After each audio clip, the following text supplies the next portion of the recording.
Hello and welcome to episode 16 of my knitting podcast. In this episode I have two finished objects to share with you, as well as a new cast on and also some progress on my older whips. And in addition I have some spinning that I would like to share with you as well. Let's get started. By the way, if we haven't met before, my name is Annika and I'm coming to you from Germany. I am a natural yarn dyer as well as an avid knitter, and I love basically everything that is related to the fiber arts. Let's start with what I'm wearing, which is also one of my finished objects, and this is the sweater number 12 by My Favorite Things Knitwear. Let me stand up for a minute so that you can get a better look of the sweater.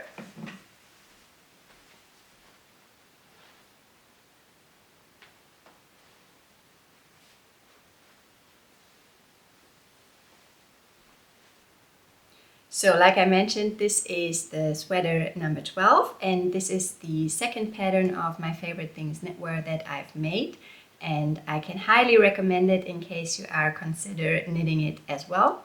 I think that her patterns are very well written, they are very clear without being too wordy, and I just really like her style of writing knitting patterns. I also found the pattern itself very engaging with this stripe motif, because you always want to reach the next stripe and then the next and so on. So this project grew extremely quickly. I also really like the yarn that I chose for this sweater. This is a cashmere yarn called A Cashmere from Neck Yang Yarn. So the blend is 60% merino, 30% baby alpaca and 10% cashmere, and it feels like a cloud. It is extremely soft and also very light, and I am absolutely in love with it. The colorways that I used are the 535 light gray and the 540 navy, and I really like this color combination. I was originally thinking about doing one that is similar to what My Favorite Things used for her sample, so a white or a cream together with a navy, but I also really like this combination of gray and blue. But we'll see, maybe I will knit another one in the future. I am definitely not opposed to it because it's just such a wonderful pattern. Let's see what else. The size I knitted was a size L because I had a different gauge than what is written in the pattern, and in order to compensate for that I knitted a larger size than what I would usually knit. So normally I knit either the smallest size or the second to smallest size, and this time I chose the large. My gauge, let's see, is 26 stitches and 40 rows over 10 centimeters or 4 inches. And the gauge that is called for in the pattern is 22 stitches and 34 rows over 10 centimeters or 4 inches. The needle size I used is a US 6, which corresponds to 4 millimeter needles. And I also wanted to mention that this sweater grew a lot when blocking. So this is an all over broken rib pattern, which is expected to grow because ribbing has the tendency to cinch in a lot. And if you block it, then the fibers can relax and it naturally gets a bit wider and also longer. And this was definitely the case for me. So I wrote down the measurements to tell you exactly how much it grew, because I think this is very helpful when you knit a piece to know upfront how much growth you can expect during the blocking process. So before blocking, my sweater had a circumference of 78 centimeters, which corresponds to 30.75 inches. And after blocking, it had a circumference of 88 centimeters, which corresponds to 34.75 inches. So it grew a total of 10 centimeters or 4 inches, which is quite a lot. And just for reference, I now have 5 centimeters of positive ease in the sweater.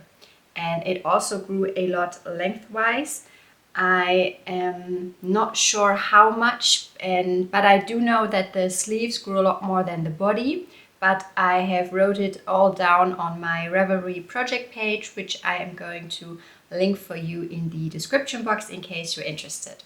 And now the sleeves are very long. I do have to say, I think I would be fine if they were maybe an inch shorter, so 2.5 centimeters, but personally I really like longer sleeves because I find them so cozy that way, so I don't really mind. I think it is a beautiful sweater and I'm extremely happy with it. One more thing that I wanted to mention about the yarn. So this was my first time using the A cashmere from Neckyang Yarn, and the yarn was very kindly gifted to me by the company. So thank you very much again.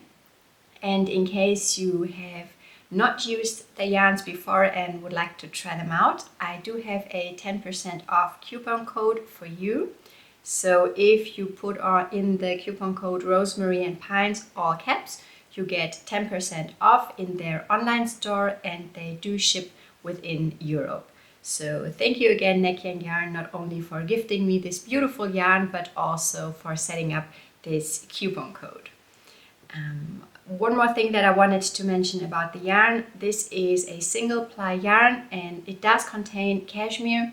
So I am just a slight bit concerned that it might pill a lot over time. This is actually my first time wearing the finished object because I wanted to keep it nice and perfect for you to show you in the video, but I will definitely report back to you how it holds up over time. But I do have to say, since this is such a beautiful and soft yarn that also comes in a number of wonderful colorways, I definitely see myself using it again in the future. I think a hat with it would be absolutely wonderful. And the second finished object is one that I do not have with me right now because it has already been gifted, but I'm going to put up a couple of pictures so that you can see. And it is the Big Bend Beanie by Nancy Bates. This was a very special project for me because it was a gift for a special friend.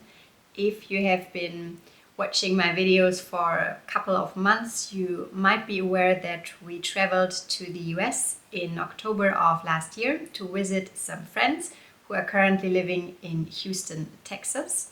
And during this awesome trip, we spent a couple of days with our friends in the Big Bend National Park, which is the only national park of Texas, in case you're not aware.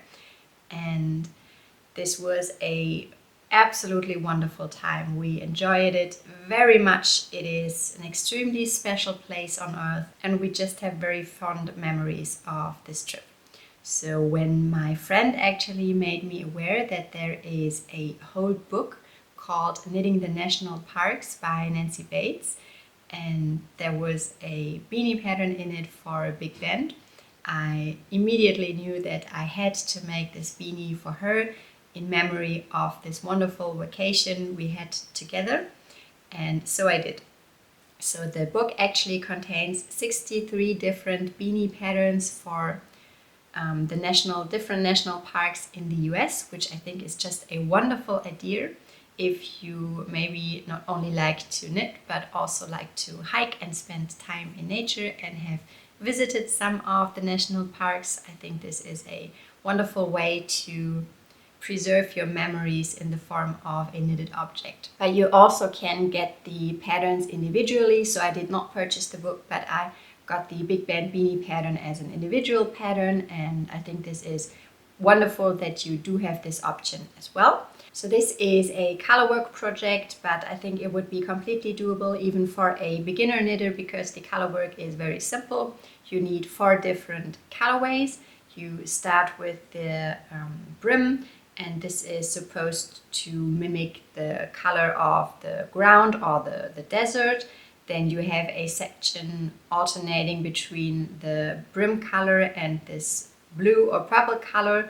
This is supposed to mimic the blue bonnets, which are the state flower of Texas, and they apparently bloom everywhere in the spring. Unfortunately, I have not seen those in person yet, but hopefully someday I will. And after the blue bonnet section, you have a section alternating the blue and a green, supposed to mimic the grass. And then you have a brown section for the mountains. And if you are done knitting the hat, you do some very simple embroidery stitches on top to give the blue bonnets a bit more depth and structure. But even if you have never done any embroidery before, this is completely doable. And as the last part, you add a couple of yellow embroidery stitches to mimic the top of the flowers, and I did that using just some scrap yarn because you don't need a large amount. I used some yarn that I had naturally dyed myself using Dyer's Chamomile. And the rest of the yarn I used is Sandnes Garn Pear Gynt, and the colorways are 2730. This is the neutral beige, which has some tweedy flecks. The vibrant blue is 6046. Then we have the 9572. This is the olive green, and 2564 is the brown. I used a US 7 needle, which corresponds to a 4.5 millimeters. And in case you have not visited Big Bend yet, I wanted to show you a couple of pictures to give you a better feel for this beautiful national park in Texas. So as you can see here, it is just absolutely amazing. The landscape is breathtaking and it is a wonderful place. Nancy Bate also added a description on the Ravelry project page about Big Bend that I wanted to read to you. She says, "There's a place in West Texas where the desert meets the mountains. Rivers carve majestic canyons, night skies sparkle with millions of stars, and in early spring after the rain, blue bonnets line the roadsides and turn the hillsides blue. This is Big Bend." So this was truly a special project for a special friend, and it was also extremely well received, which I am of course very happy about. So this is my second finished object, and let's move on to works in progress now. Now I do have a new cast on that you have not seen before, and I'm just trying to get it in a way that I can properly show you. Can you see that? Probably not. Let's try again. So this is the Levitate Wrap by My Favorite Things Knitwear. Again, sorry, this is a very My Favorite Things Knitwear heavy episode, but like I said, I am just a big fan of her patterns and her pattern writing style. So the yarn that I am using is Snevnook by Camarose, which is a blown yarn and extremely soft and wonderful, and one that I can also highly recommend in case you have not tried it. The colorway that I am using is 7338 Merc Rosa, and let me see if I can show you. It has some beautiful depth in the colorway, so it's not just pink, it has some pieces that are a bit more beige and gray and lighter and darker shades of pink, and I really like it when colorways have this depth and are not just one flat color. And it's also extremely soft, and I'm very much looking forward to finishing this piece and being able to wear it, hopefully before it gets too warm here, but that's not the case right now, so I'm very hopeful. So this yarn I originally had bought to knit myself a Tweedy Shrug, which is a free pattern by Beata Jacek, but unfortunately that didn't turn out at all the way that I had imagined it. It has a very simple construction, so the Tweedy Shrug that is, it is basically a big trapezoid, and then you fold it over itself and sew it down and add some sleeves. But when I was almost finished with the project, there were only the sleeves left to add, and I tried it on. I'm going to put up a picture for you so that you can see it just hang extremely weird, and it looked just not wearable for me. So since this is such a nice yarn and I really need a cozy pink cardigan in my wardrobe, I decided to not get mad about this and just unravel and make something else. And I quickly decided on the Levitate Wrap because this looks like such a cozy and wonderful addition to my wardrobe. It is a bit of an oversized wrap cardigan, and it is also cropped, but I am planning to knit it a bit longer than what is written in the pattern. So I think if I would follow the pattern, as it is written, I would have already had to stop and knit the sleeves. So I'm not sure if I can show you properly, but you basically are going to wrap it that way, and then you add a, like a, how do you call that, like the hem, and a string at the hem so that you can then later on tie it. And let me show you what I did. This is my former treaty shrug, and I am just, can you see that? I am just knitting straight from the former treaty shrug. I am unraveling as I go. So this is the unraveled crinkly yarn, but I think it's going to turn out just fine. I usually, when I unravel a project and knit something else, I don't go through the effort of washing the yarn and then hanging it to dry and rewinding it and knitting with it again. I think it's just too much work, and personally I don't think that you can really tell, especially not in a project like this, which is with a bit more of an open gauge and a bit oversized and cozy anyway, so I don't really mind. I think it's going to be a lovely wrap, and I'm very much looking forward to the finished object. I also wanted to mention which needle sizes I'm using, because I have talked about my issue in the past with rowing out. So when I knit flat, my purl stitches are looser than my knit stitches, and then you can, in a project like this where you knit flat all the time, really tell the difference, and I don't really like that. So some of you gave me some great tips what I could do about that, and I have decided to use 2 different needle sizes.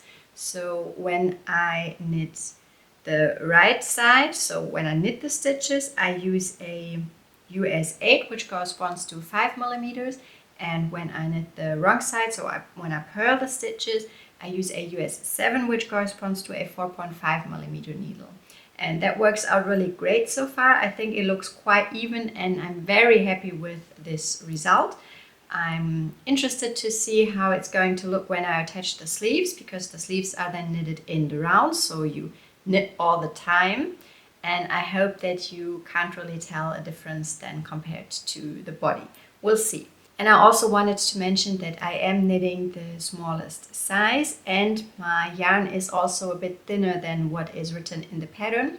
So my wrap is going to turn out even smaller than the one in the pattern for the smallest size, but I'm completely fine with that because there is so much positive ease in the pattern. I think this is going to fit me quite well. So I am very much looking forward to having this in my wardrobe, hopefully very soon. Next up is another work in progress that you have seen before, but it has grown quite a bit since then, and it is my SoHo Square by Jackie Rose. So this is a very large shawl or wrap. I hope you'll be able to tell. So this here is the special feature of this pattern. And I am modifying mine quite a bit so that it looks very different than what was originally written in the pattern. So let me walk you through it. So basically in the pattern you create a very large square piece with this diagonal line here. Can you see that? Yeah, I think you can. With this diagonal line in the middle.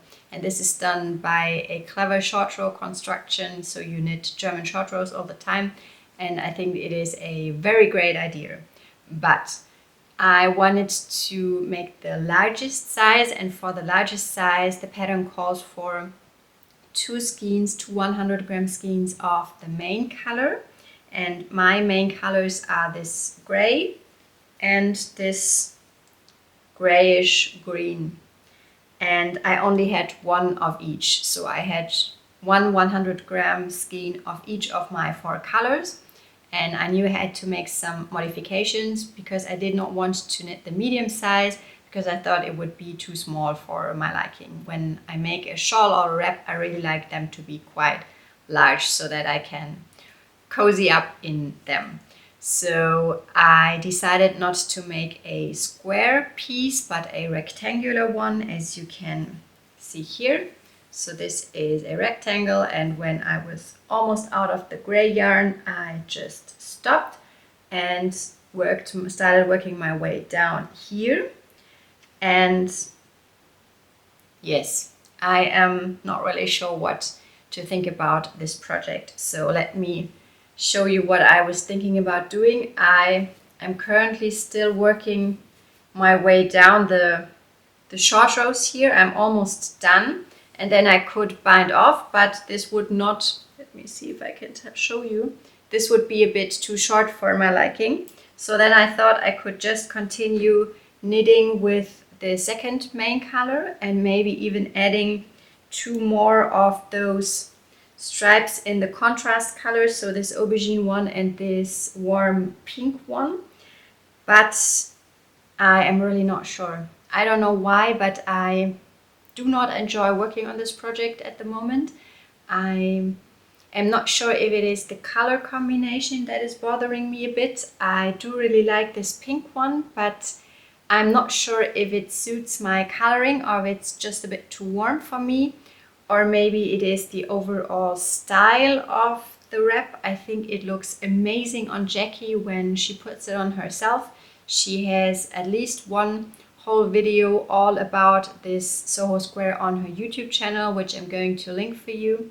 But I don't know, maybe it's just too modern for me or too stylish. I have no idea, but I am just, yeah, having this linger around in my whip basket at the moment, and I have not felt the urge to pick it up and work on it. But I'm also not at the point yet where I want to unravel it and make something else with it, because the yarn itself is very beautiful and I definitely would like to make something with it.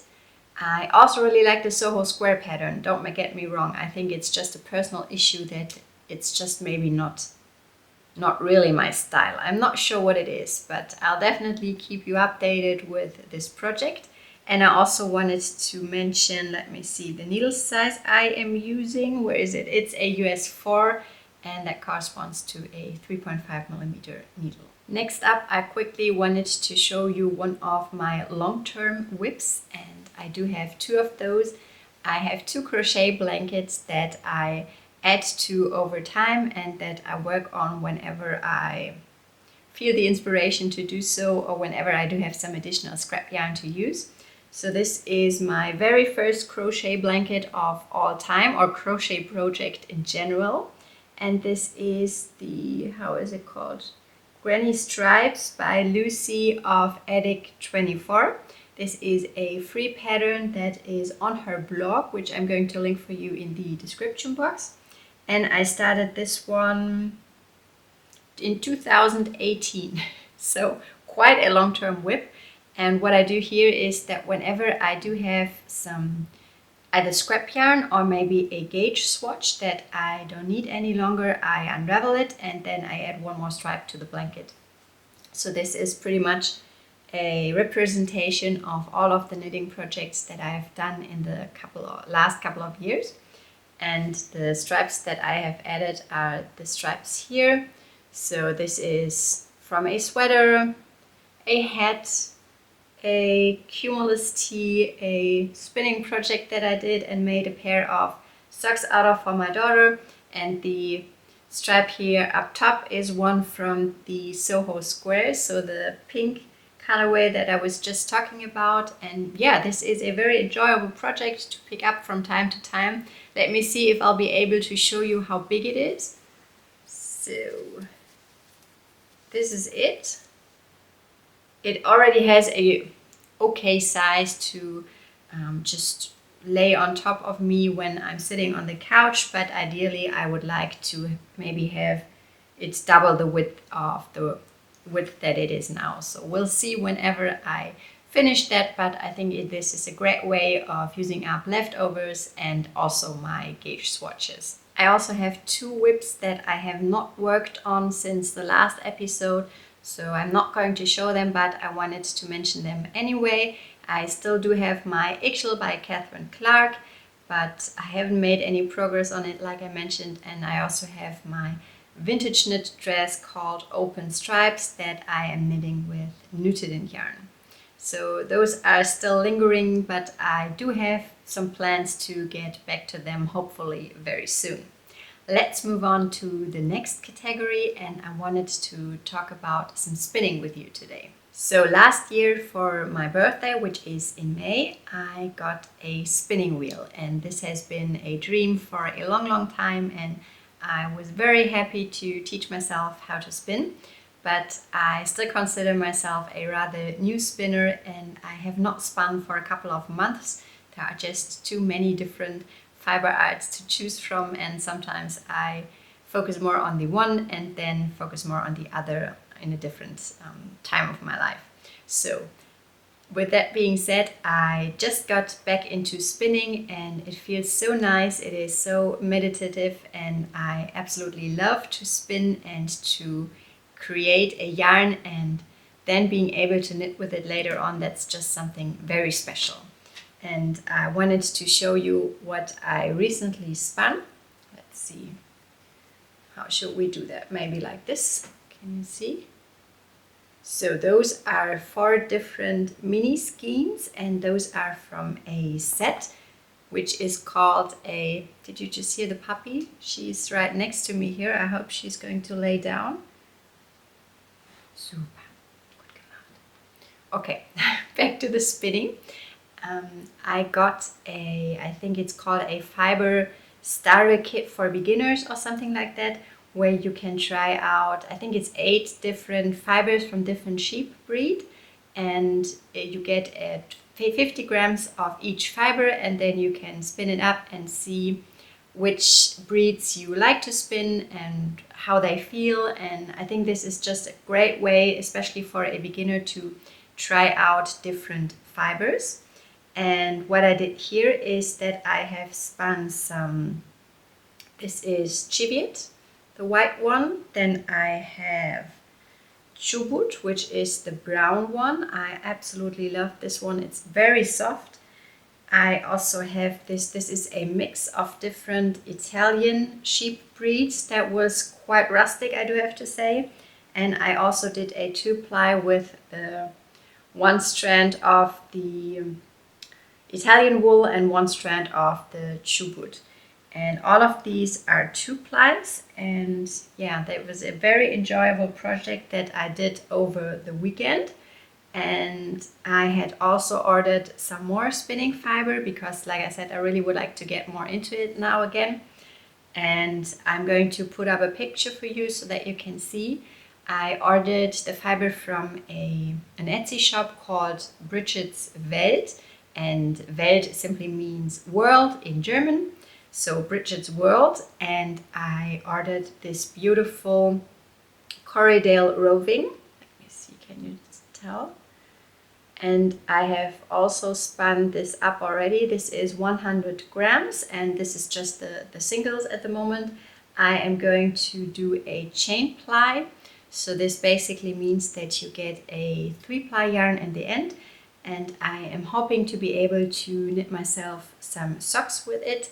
And I'm planning to hold it together with a strand of a, what's that? I think a Surrey alpaca lace yarn that I purchased in Texas last year, which has similar colors in it. And I'm very much looking forward to this knitting project because I think it is going to produce the coziest, fluffiest, warmest socks. So this is the plan for that. I can highly recommend the shop in case you're interested. She has some beautiful colorways, and I'm going to link it for you down below. And since I am currently so excited about spinning, I also ordered some more fiber, but unfortunately that has not arrived yet. I'm going to show it to you in the next episode, probably once it's here. And I'm planning to spin some fiber for a sweater knitting project. So this is going to be the biggest spinning project that I have done so far, and I'm extremely excited for it. And I wanted to show you a book that I am using to help me decide how to spin the fiber. And this is called Yarnitecture by Jillian Moreno. I got it for my birthday last year, and it is a wonderful book. if you are a beginner spinner, but I assume that even if you are an experienced spinner, you can still learn something from it, because it teaches you exactly how to plan the spinning process in order to create exactly the yarn that you are looking for a certain knitting project that you already have in mind.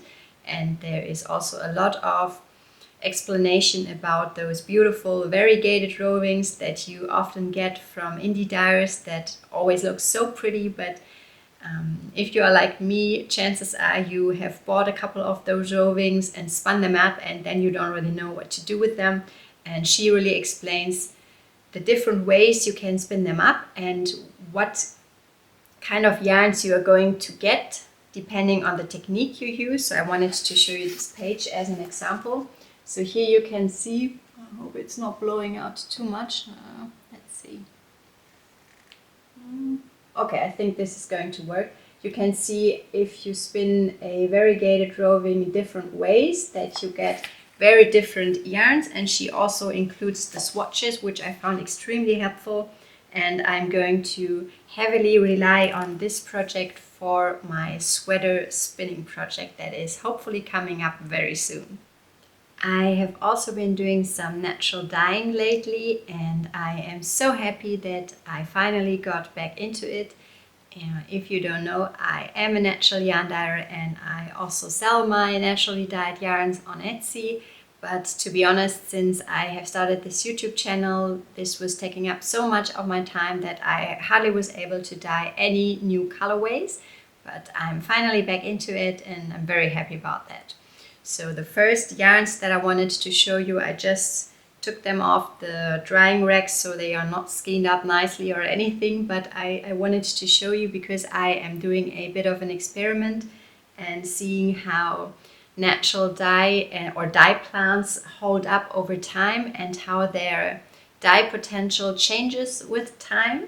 So this is dyed with goldenrod, and goldenrod is a flower that grows wild and abundantly where we live here in Germany over the summer, and I collected some over the summer and dyed some skeins right away, so with the fresh plant material, and then I dried and froze some for later use.